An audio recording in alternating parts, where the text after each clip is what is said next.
Hello, boys and girls.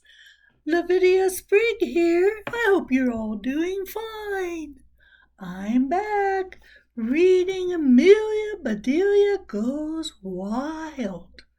We are on chapter 6. So, I'll get started. After lunch, Mrs. Shock began talking about endangered species.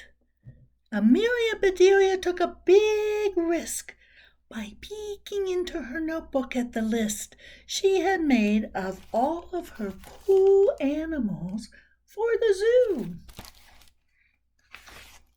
She felt bad about turning down Roger's deer head.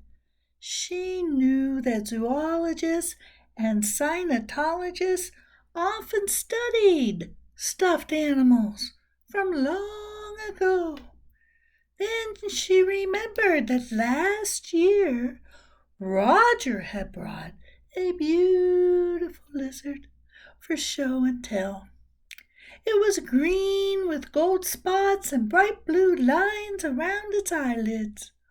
Amelia Bedelia made sure that Mrs. Shock wasn't looking and wrote Roger a note. Dear Roger, please bring your amazing lizard over to my house. I'll put it in my zoo. Sorry about the deer, Amelia Bedelia. She folded the note into a tiny square, wrote Roger on the outside, and passed it to Penny. Just as Mrs. Shock looked up, beep, beep, very quietly and very carefully, the note was passed from student to student until it reached Roger. Mrs. Shock was talking about polar bears when Amelia Bedelia got her answer. In a few years, said Mrs. Shock, polar bears might go extinct. No, I don't believe it, blurted out Amelia Bedelia. The entire class stared at her. You disagree, Amelia Bedelia? Asked Mrs. Shock. What if an animal disappears? That's okay, said Amelia Bedelia. If their coats or skins let them blend in, that protects them. You're getting ahead of us, said Mrs. Shock. We'll talk about natural camouflage next. What Amelia Bedelia had not believed was the answer to her note. Remember the one she wrote to Roger? Amelia Bedelia. My lizard was a gecko named Georgie. He died. Roger. Amelia Bedelia wrote back, Roger, I'm sorry. Sad face. Amelia Bedelia.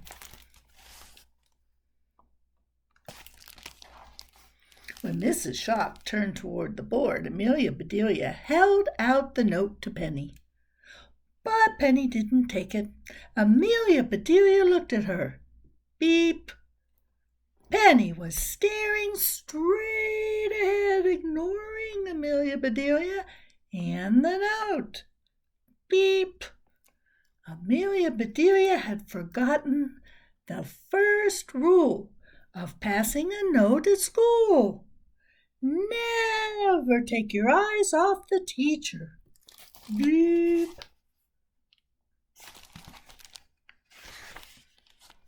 But it was too late. Amelia Bedelia looked up at Mrs. Shock and froze like a baby bunny in an open field. The hawk came swooping down the aisle.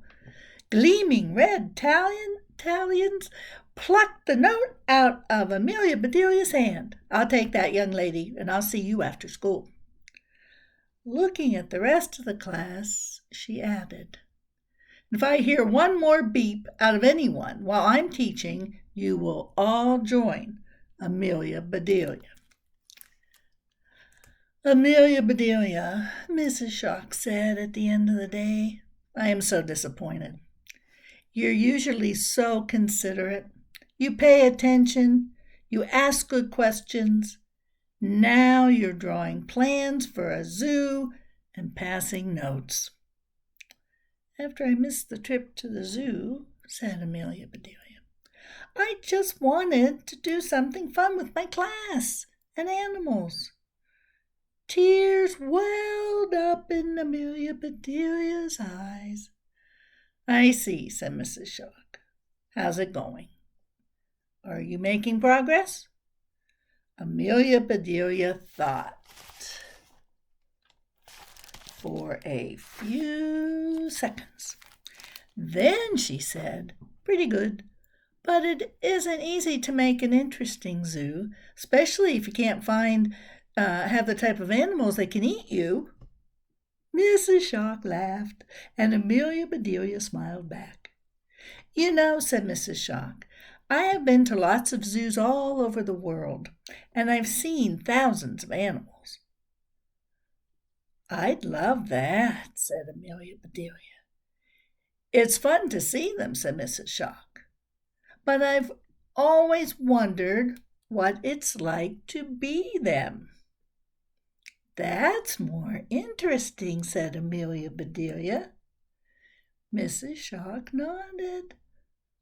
Pay more attention in class and you might get an idea for your zoo. She handed the note back to Amelia Bedelia. I promise, said Amelia Bedelia. In my class, said Mrs. Shock, you can keep your head in the clouds as long as your feet are on the ground.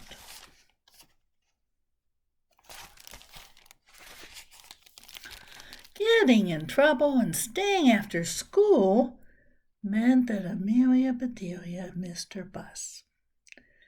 So her feet were definitely on the ground. As she waited on the bench out front for her mother to pick her up, she thought about the zoo, her friends, and what Mrs. Shock had said. She looked up at the sky. She could never look at clouds without seeing animals in them. Today, she spotted an entire zoo overhead. A hippopotamus drifted by a rhinoceros chasing a cheetah away from a gazelle. They raced around a huge cloud that didn't have much shape. It was rounded on the top and flat on the bottom, like a giant tortoise with its head and legs tucked inside its shell. No, wait a second. Amelia Bedelia couldn't believe it.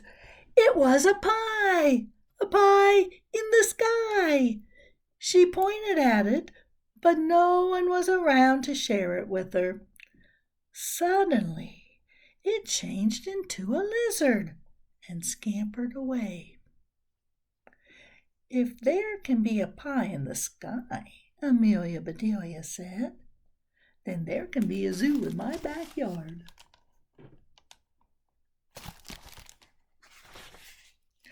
Oh, there we are. Boys and girls, that was chapter 6. And I need to stop right here. So, next time, chapter 7. I hope everybody is having fun as well. Maybe you're working on a zoo in your backyard. We'll see you again. Bye-bye.